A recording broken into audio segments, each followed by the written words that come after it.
চম্পাহাটিতে voter তালিকার কথা আপনাদের বলছিলাম, সেই ভোটার তালিকায় ভুরি ভুরি ভিন জেলার নাম, ভিন জেলার বাসিন্দাদের নাম, সেখানে শিলিগুড়ির বাসিন্দার নাম রয়েছে, মুর্শিদাবাদের রয়েছে। হ্যাঁ, এরকমভাবেই চম্পাহাটিতে যে ভোটার তালিকা, তাতে ভুরি ভুরি ভিন জেলার মানুষের নাম। এবার বাড়ি বাড়ি গিয়ে পঞ্চায়েতের তরফ থেকে স্ক্রুটিনি শুরু হয়েছে। কথা বলবো, আমাদের প্রতিনিধি অর্পণ রয়েছেন সঙ্গে। অর্পণ,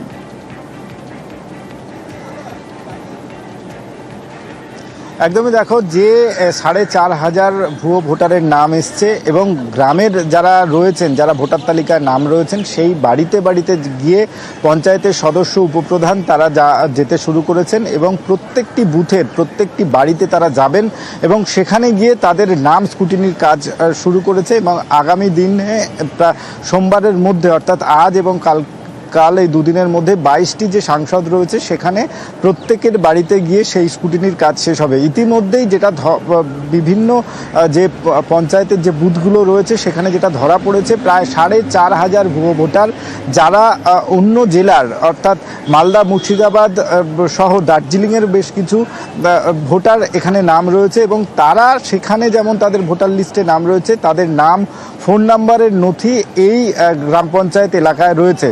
এবং কতজন ভুয়ো ভোটারের নাম রয়েছে, লোকসভা নির্বাচনে দেখা গিয়েছে 19,000-এরও বেশ কিছু নাম ছিল, সেই ভোটার তালিকা বেড়ে দাঁড়িয়েছে 22,400। এবং আগামী দিনে সেই ভোটার তালিকার কত লোকের ভুয়ো নাম রয়েছে সেগুলোই স্ক্রুটিনির মাধ্যমে উঠে আসবে, এমনটাই মত গ্রাম পঞ্চায়েতের প্রধান, উপপ্রধান সহ সদস্যদের। বেশ, আমরা তো এরকম ব্যক্তি কাউকে এখানে দেখিও নি।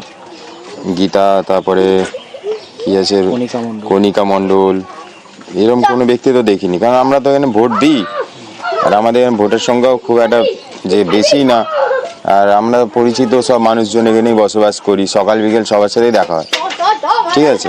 আর এরকম যে কটা ছবি দেখছি বা নামও দেখছি, আর আমি দোকানদারি করি এখানে, কাস্টমার তো যথেষ্ট আছে, কম বেশি তো মানুষের সাথে আলাপ আছে, সেগুলো সেইরকম এইরকম এর সাথে কোনো মিল নেই।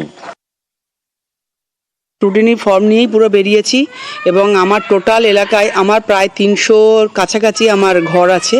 তো 300 ঘরের প্রত্যেকটা ঘর আমার জানা এবং কার বাড়িতে কটা ভোটার, কটা মানুষ আমার পুরো পাই টু পাই আমার জানা।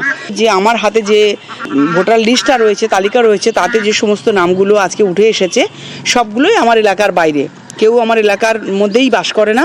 এবং এটা আমার মনে হয় এটা বাইরে থেকে পরিকল্পিতভাবে, কোনো চক্রান্তভাবে এই ভোটার লিস্টের নাম এগুলোকে অ্যাডিশন করা হয়েছে।